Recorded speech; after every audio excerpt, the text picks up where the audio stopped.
Salut à tous les amis, c'est Jimmy. On se retrouve aujourd'hui pour une nouvelle vidéo sur ma chaîne. On est samedi, c'est le feu. Il doit faire combien, Mickaël? Au moins 40. 40 degrés.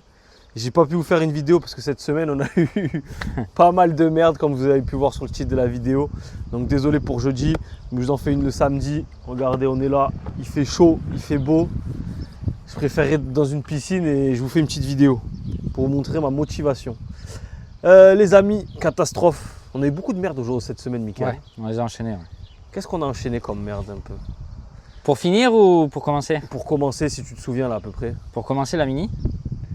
Mini, la clim qui marchait bien. Pendant un mois, on a vendu une mini noire qui n'avait pas de soucis. Les mécanos, un de nos mécanos, il est resté jusqu'à 2 heures du mat. Il est revenu et tout au garage parce qu'en fait, le compresseur de clim ne marchait plus. En fait, on avait trouvé une fuite au niveau de la durite qui vient juste après. Au début, on pensait que c'était le radiateur de clim. On a acheté un radiateur d'occasion, ça ne marche pas. On a acheté un radiateur neuf, on s'aperçoit qu'au final, ce n'était pas le radiateur. Il y avait une fuite dans un coup d'une durite en aluminium qu'on n'avait pas vu. On doit livrer la voiture le lendemain, je crois, dans les 24-48 heures. Et impossible de trouver la durite, impossible de la commander et tout. Du coup, je trouve un gars pas très loin d'ici à Lunel qui soude de l'aluminium. Donc, il m'a soudé la durite pour 70 €. Franchement, on était content là, à ce moment-là. On s'est dit putain, michto et tout, nickel. Ça y est, on va fait une tout bonne lui nouvelle. remonter, elle va bien sortir. Du coup, on remonte tout. Les gars ils me disent putain, il y a un problème et tout. La machine, là, il y a un problème avec la machine à clim, la machine qu'on a. Il dit c'est bizarre, elle injecte du gaz, mais en fait, il n'y a pas la clim et il n'arrive pas à récupérer du gaz, on ne comprend pas. Elle se met en sécurité et tout. Je dis putain, c'est pas possible et tout. En plus, je l'avais réparé moi, cette machine. Et tout. On va chez un de nos confrères à Renault, derrière chez nous, pareil. Il dit au final, Jimmy, c'est pas ta machine qui marche pas, c'est qu'en fait, il y a une fuite et vu qu'en fait, si vous voulez, les machines de clim, elles détectent quand il y a une fuite sur le circuit, elles injectent pas quoi. Donc du coup, au final, déjà, j'étais soulagé par rapport à ma machine qui marchait très bien. Et du coup, on s'aperçoit qu'au final, c'est le compresseur qui déconne et qui déclenche plus. En fait, c'est des compresseurs débrayables. Donc bref, ça a été une galère, les gars. On a réussi à le réparer tant bien que mal, mais déjà première galère, ouais. Après, est-ce que il y a quoi d'autre? Le Kangoo. Le Kangoo. Le Kangoo, on devait livrer un Kangoo à un client, donc on a fait une reprise sur une 307cc, bon, on peut la montrer là. Donc une petite 307cc, je crois on l'a bien repris, hein. Je l'ai repris, je crois 1000 € si je dis pas de conneries. Tu sais combien on l'a repris ou pas? 1005. 1500 €. Ouais. 1500 €. Bon, je pense que ça vaut 4000 € sur le marché, elle a 200 000 km. Elle est assez propre, bien entretenue. Ouais. Capteur, radar à l'avant, à l'arrière. Ça, j'avais pas vu, il manque ce petit cache là. Ouais, franchement, elle est pas mal. La capote marche bien. Lui, il a pas mal de factures, l'intérieur cuir et tout. Franchement, elle est bien.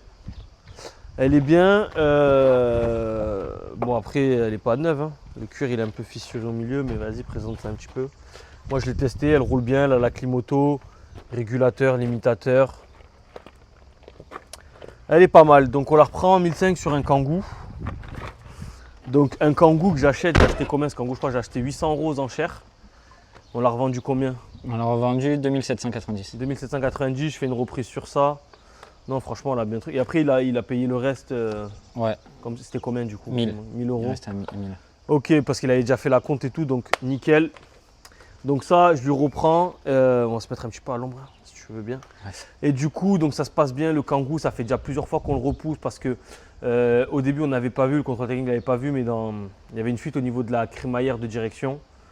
On change une première crémaillère, sauf qu'impossible de dessouder les tuyaux qui allaient avec les liquides, tout ça. Bref, j'en recommande une, bref, un bordel sans nom. Au final, on y arrive. Ça nous a pris peut-être une semaine. Le temps de commander, changer, c'était pas le bon, recommander, tout ça. Et après, il y avait quoi comme problème? Ah oui, les serrures, on avait commandé une poignée. Il y avait le barillet de la serrure qui ne marchait pas. Donc pareil, hein, je commande sur eBay. C'était à 25 €. Sur Amazon, c'était le même, c'était à 30 €. Donc je commande sur eBay 25 €, les 4 barillets et tout. J'en ai changé qu'un avec la clé et tout ça. Et le truc, il ne veut plus démarrer. Il ne veut plus démarrer parce qu'en fait, si vous voulez, alors pour ceux qui connaissent un peu, c'est une espèce de petit câble qui fait la masse qui doit être sur la voiture en fait. Sur les anciens Kangoo, les Fasin, tout ça, ils faisaient ça sur les anciennes Clio et tout. Et en fait, ce câble il était arraché. Donc du coup, bon, au début, on a cherché ce que c'était. Et après, on a trouvé que c'était ça. Sauf que ça, on l'a vu au dernier moment, donc on n'a pas pu le commander et tout ça. Et au final, on avait une Clio parce qu'on ne trouvait pas. Donc là, je commence à dire au client, on va devoir décaler la livraison. Il commence à être dégoûté parce que ça fait déjà un petit moment qu'il attendait sa voiture. Donc même s'il n'était pas méchant, je comprends il est qu'au très bout d'un gentil, moment, mais- ça commence à... En plus, franchement, les gars, j'ai vendu un Kangoo. Vous le voyez, il vous fait pas envie, mais lui, c'est comme si j'avais vendu une Ferrari. Je vous jure, il disait, putain, rien que de le voir, ça me fait plaisir. Tu sais, il attendait depuis tellement longtemps après. Franchement, en vrai, c'était un Kangoo essence qui avait combien? 200 000 km, Ouais. un peu plus. Mais lui, je sais pas, c'était sa Rolls-Royce, Ouais, quoi. ouais. Franchement, il avait ça, mais il s'en foutait, il voulait son Kangoo, quoi. Comme quoi, c'est incroyable, c'est un Kangoo 5 places. Il attendait ça comme le Messi, mais il était trop gentil, le monsieur. Du coup, au final, on a trouvé une solution parce qu'on a une vieille Clio 2 qui avait ce même câble de masse, là, ce même fil pour faire la masse sur la voiture. Donc, on a pu le remplacer. Au final, il démarre. Je lui ai dit, bon, ben quand même, on va vous passer un petit coup, vous l'aspirez, vous le nettoyez. Ah non, non, limite, il était trop pressé, il le voulait comme ça et tout. Enfin, bref. On l'a amené au para, après, on lui a lavé l'intérieur, on lui a donné des jetons pour qu'il lave l'extérieur, tellement il était pressé. Et du coup, voilà, il est reparti, il était content. Bon, une petite merde dessus, c'est qu'il y a un voyant ABS qui s'est allumé. Airbag. Ouais. Airbag. Ouais. Bon, des fois, c'est les contacteurs sous les sièges et tout, donc on lui a dit de repasser, mais c'est un monsieur qui habite dans le coin, donc c'est pas dérangeant. Ça, cette voiture, c'est quoi ou pas? Ouais, c'est un tour. Ah, ok, d'accord. Ok, donc ça. Et Oui. du coup, bah, lui, on l'a livré. Autre merde.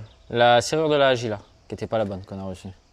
Ah oui, serrure. Oh, putain, toi, tu te souviens bien des merdes. Serrure de la Agila. Donc, je vois une Opel Ah, j'ai Agila. enchaîné. Pareil, le client, il est un peu pressé et tout.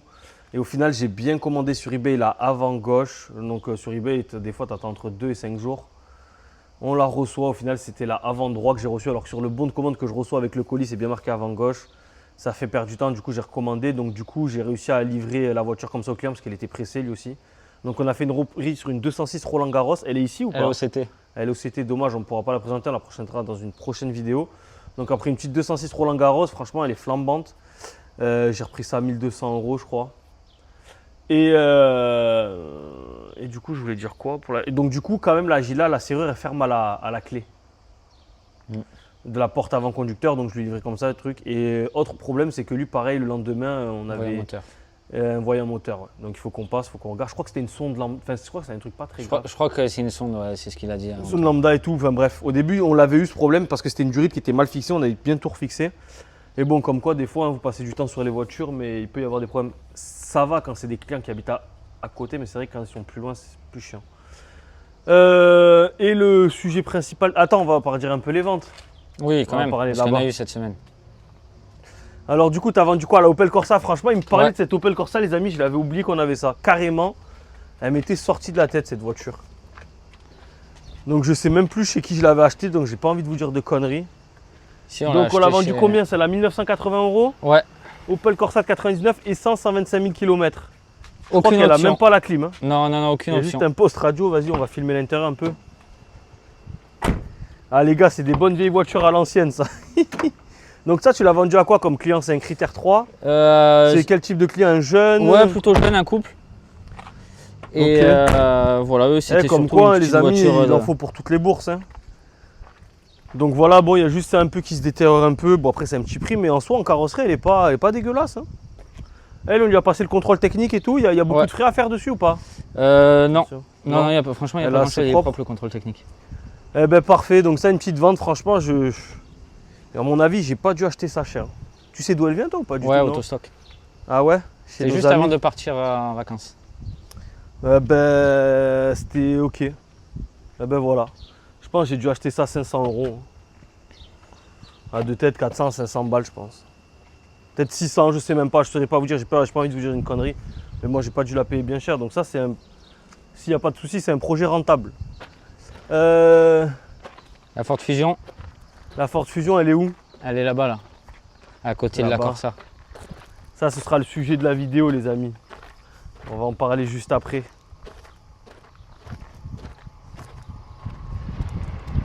Ford Fusion. Du coup... Attendez, bah vas-y, coupe, c'est un client qui arrive. Du coup, désolé les amis, il y avait un client. Donc, Ford Fusion vendu. Donc lui, on va faire un petit récap. Donc c'est un client qui était déjà venu. Qui voulait acheter quoi déjà? Là, c'est 4. La C4 qui est dans le que j'avais présenté, qui est vendue, qui est dans l'atelier. Il était venu il y a une Entre temps, lui semaine. voulait faire un financement, c'était pas passé. Nous on l'a vendu. Les gars, il fait une chaleur, c'est un truc de fou. Heureusement que je suis habillé en blanc. Bref, financement il n'est pas passé. Entre temps, il a eu un financement lui de son côté, donc je crois par sa banque ou quoi, non? C'est ça, ouais. Donc la C4 était vendue, donc on l'a rabattu sur la Ford Fusion, donc il a testé. Donc ça c'est un véhicule très bien entretenu les amis, qui a 152 000 km. Elle est de 2002, 6 chevaux. Franchement elle est assez propre en carrosserie. Je sais pas ce que tu en penses, moi je la trouve vraiment propre. Ouais, elle est propre. Il y a Franchement, juste elle est propre. l'arrière droit, je crois, qui est un peu touché si je me souviens Il y a bien. énormément de factures. Ouais, il y a pas mal de factures, mais sinon elle est propre. On va filmer un peu l'intérieur si elle est ouverte. Ouais. Franchement, on l'a lavé, il y a juste bon, le milieu là, il m'a fait la réflexion, mais après il m'a rien dit de plus. Il me dit ça me dérange pas. Il y avait juste une boîte au milieu qui est. Elle a la clim, franchement, elle a pas mal de factures. Et là, c'est propre. Donc, du coup, on lui a vendu ça. Elle a des petites jantes en alu. C'est une essence, ça va bien. Je crois que c'est la première Ford Fusion que j'ai. J'en ai Ouais, jamais eu. ça fait un peu SUV. Et au final, ouais, ça l'avant. fait entre SUV et citadine. Moi, c'est une vieille voiture, elle est 2002, les amis, mais nickel, c'est une 5 portes. On a trouvé le bon, enfin, on a trouvé son futur propriétaire, donc la personne à qui elle fera un heureux, c'est très bien, on est très content. Pas plus, il n'y a pas d'autres visites ou quoi cet après-midi? Non, Pour l'instant, non. rien de prévu. Donc maintenant, on va passer au sujet principal de la vidéo, les amis. Celle-là. On n'est pas présenté le berlingot qu'on avait rentré aussi. Là, on va le présenter vite fait. De Joe? Je crois pas qu'on l'a. Ouais. Là, j'ai rentré un petit berlingot en dépôt-vente. Moi, j'en fais pas beaucoup. C'est un ami à moi. Non, c'est 6980, 2015, 219 000 km. Franchement, lui, il est super propre. Hein. Très très propre. Ouais. Super propre. C'est un critère 2. Un litis Blue HDI, je pense qu'on le vendra rapidement. Donc ça, en ce moment, on a pas mal d'utilitaires là. Tu Ouais. vois, ils sont bien alignés. On a rentré celui-là, celui-là, celui-là.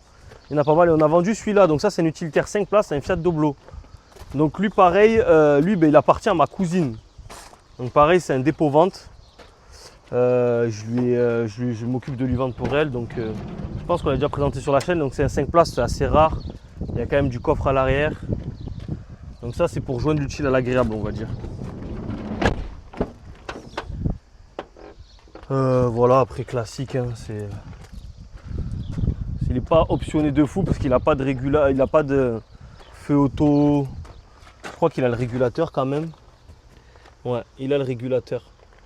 Il n'a pas les feux auto, il n'a pas les essuie-glaces auto. Mais vu que c'est un produit atypique, voilà, bon, on a mis quand même quoi? On a mis 1 ou 2 mois à vendre. Ouais.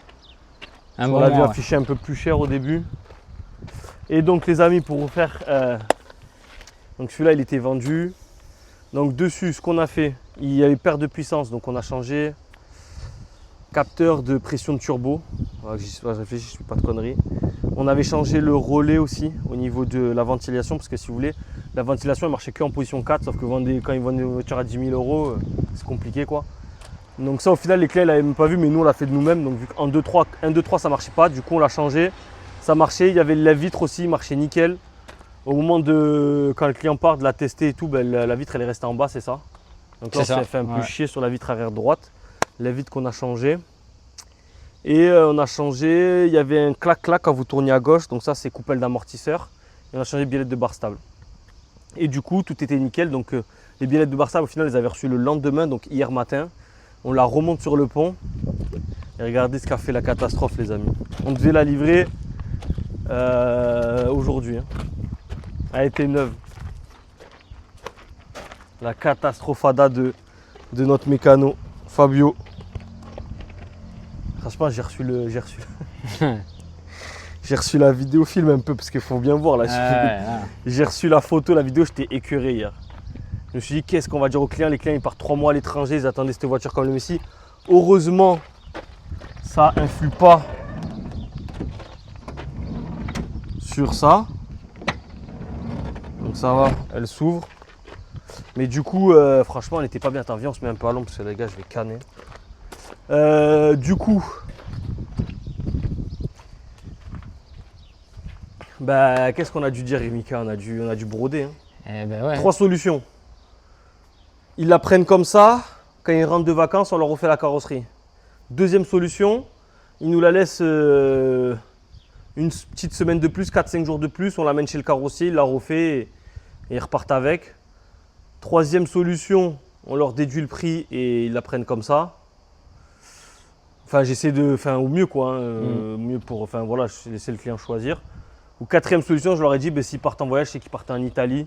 Et après, je crois qu'ils partent en Albanie. Je leur ai dit, au pire, vous le faites sur place. Et moi, je me suis dit, peut-être Michto, ça va me coûter moins cher parce que ben, en Italie, normalement, la carrosserie, c'est moins cher.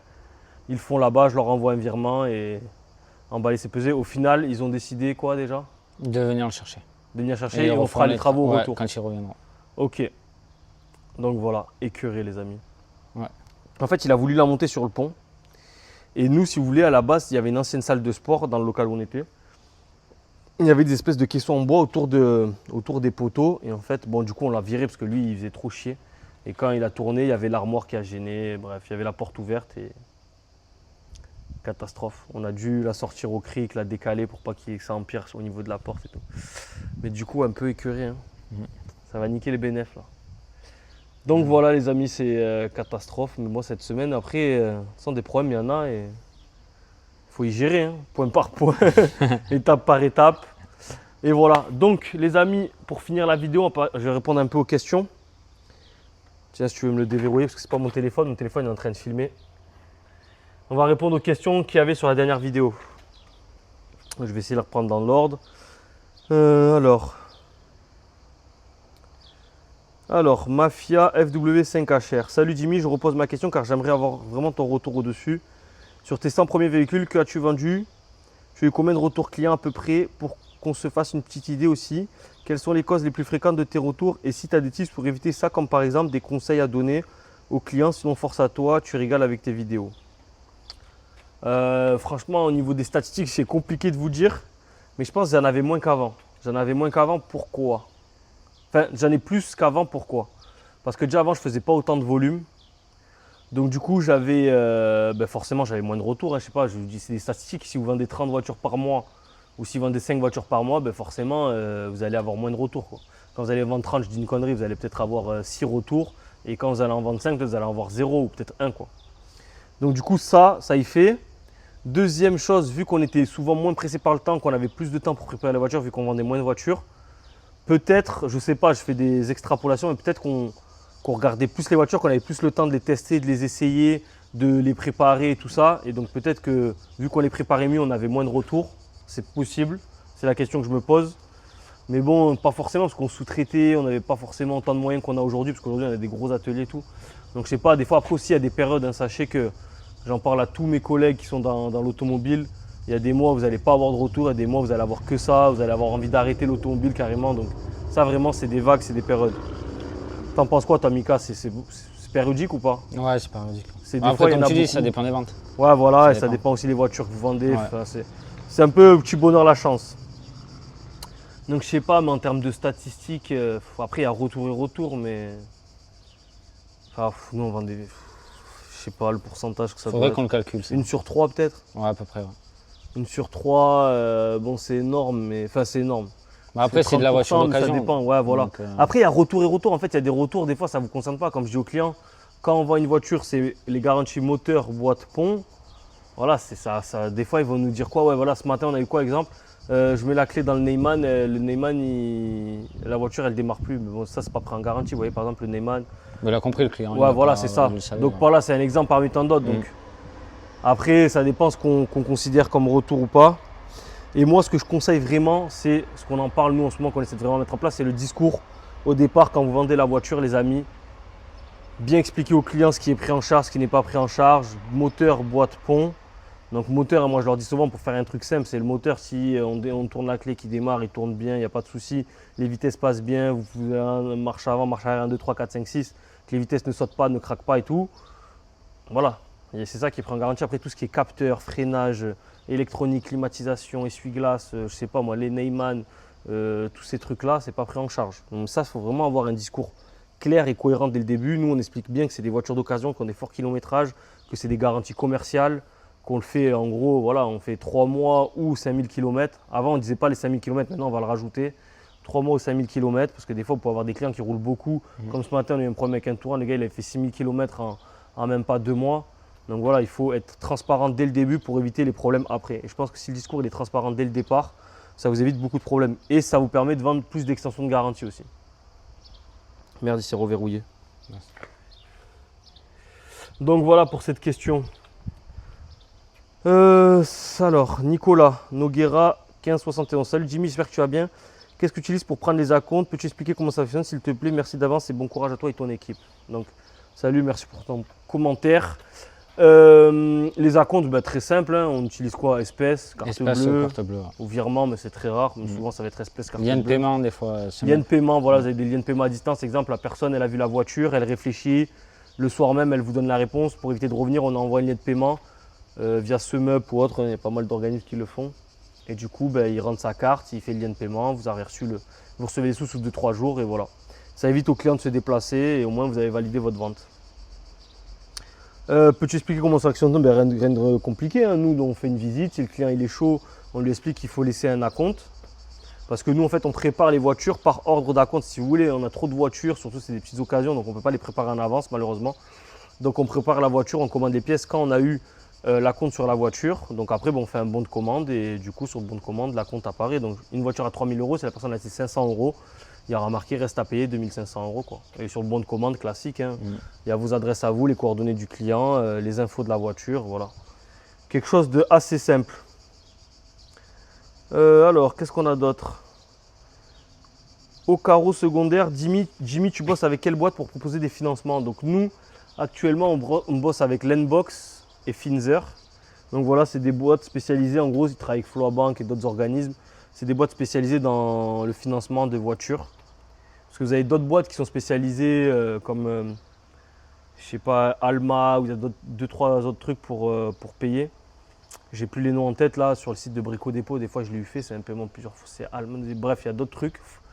Et du coup, mais eux, souvent, ils ne font pas avec les voitures. Donc, il faut passer par des organismes qui sont spécialisés dans la vente en plusieurs fois de véhicules. Donc voilà, salut donc de FSE271. Les gars, vous avez des pseudos de fous sur YouTube. Salut, quelle application pour la gestion du parc automobile? Entrée, sortie, DA, merci. Donc nous, on utilise Autogestion, mais il y a plein de... Bon, j'ai d'autres collègues à moi, ils utilisent Cargest. Il y a quoi d'autre? Il y a Autoserfa aussi, je sais qu'il est pas mal. Franchement, vous en avez plusieurs des logiciels. Après, ça, c'est vraiment les goûts et les couleurs. Moi, j'avais un collègue à moi qui utilisait Autogestion. J'aimais bien l'interface, j'aimais bien l'algorithme, enfin, pas l'algorithme, le design, quoi. Comment c'était fluide et tout. Et voilà. T'en penses quoi, toi? C'est facile en plus. Ouais, il est bien. Ouais, il y a les photos, il est assez facile à comprendre. Voilà, il est clair en fait. Ouais. Voilà, le site, voilà, l'accessibilité, la prise en main. Vous avez des sites, franchement, j'ai vu par exemple Autoserfa. Moi, je suis pas fan, j'ai vu un peu comment ça se passe. Ça fait, il y a beaucoup de lignes, c'est blocs. En fait, il n'est pas bien designé, il n'est pas bien conceptualisé en fait. Donc voilà, après ça, c'est vraiment le goût et les couleurs. Après, vous avez, je crois que sur Autoserfa, vous pouvez faire des DA en direct et tout ça. Donc vous avez ces avantages-là. D'ailleurs, sur ça, les amis, spoiler alert, bientôt on va sortir des. Là, je suis en train de travailler sur un projet où on va pouvoir vous faire vos DA, vos importations de véhicules, vos cartes grises, vos sessions. Voilà, tout ce qui concerne le SIV. On est en train de mettre en place un gros site internet par rapport à tout ça. Donc j'y reviendrai, ce sera courant de la rentrée parce que je sais qu'il y a beaucoup de gens qui galèrent avec ça. Même tout ce qui est WW Garage, voilà, toutes ces conneries-là, c'est des services qu'on va proposer à l'avenir et dans toute la France. Donc voilà, et après, salut Jimmy, toute l'équipe, c'est possible de payer un véhicule en plusieurs fois sans frais. Donc ça c'est Younou76, donc c'est possible de payer un véhicule en plusieurs fois sans frais, malheureusement non. En moyenne c'est des frais de 10%. Ça c'est ce que prennent, nous on ne gagne rien dessus, hein. C'est ce que prennent les sociétés de financement avec lesquelles on travaille. Donc voilà, c'est faisable. Après c'est vrai que ça paraît énorme, mais les gens quand ils n'ont pas le choix, souvent ils acceptent, hein. Ouais. Donc, je ne sais pas, vous financez un véhicule à 5 000 €, ça vous fait 500 € de frais, divisé par 10 mois, ça fait 50 € par mois, ben voilà. Si votre banque ne veut pas faire de financement, que vous n'avez pas les moyens de l'acheter, malheureusement, il ne reste que ces solutions-là.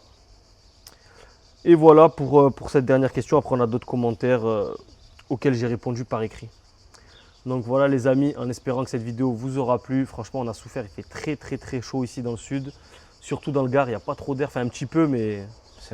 Heureusement que je vous ai mis la clim dans le bureau. Franchement, franchement, ça fait plaisir parce que même quand tu signes les papiers, des fois, ça prend du temps avec le client. Et franchement, d'être à la clim, ça permet de ne pas transpirer, que le client patiente. Que, tu vois ce que je veux dire quand je faisais les clients? Parce que moi, ça faisait longtemps, les amis. Guillaume est en vacances et Mika est en repos jeudi. Donc, c'est moi qui ai fait une livraison d'une voiture. Ça faisait très longtemps que je n'avais pas rempli des papiers et tout. Donc, j'y allais pas aussi vite qu'eux, normal, hein, parce que j'avais un peu oublié les process. Comme quoi, il y a des gens qui sont meilleurs dans mon entreprise à faire certaines tâches. Et ça, je l'ai toujours dit dans plein de choses, c'est que moi, je suis patron, mais voilà, je ne suis pas mécano, donc ils sont bien mieux que moi à la mécanique.